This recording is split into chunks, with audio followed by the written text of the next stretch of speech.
Hi, welcome back to Part 4 Blender Tutorial for Beginners.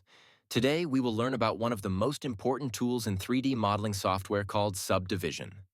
Let's dive in.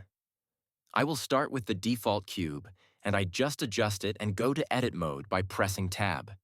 You can operate the function in Vertex, Edge, or Face mode, switching between 1, 2, or 3 on the alphanumeric section of the keyboard. I press 3 for face mode and, by pressing A, select all of the faces on the main cube. While the faces are selected, right-click on the cube, and the first function is Subdivide. There you go. By selecting the tool, at the bottom left, you will have the properties for adjusting the number of subdivision iterations in the Number of Cuts section. This tool will subdivide each selected edge into equal edge cuts based on the selected number and fill the object's face with equal divisions. In the tool properties, you have a smoothness option. You can optimize the normal angle of each subdivided face toward its surrounding faces by increasing the number to 1, which minimizes the angle of each side of the cube.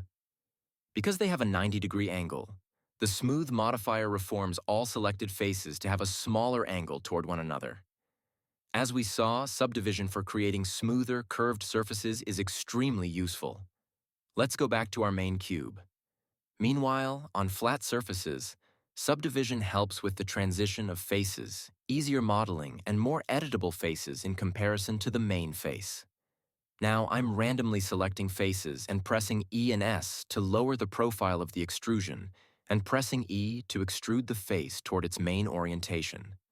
That's it for Part 4. Basic subdivision on a cube. In Part 5, we will explore more by working on the subdivision surface modifier in Blender.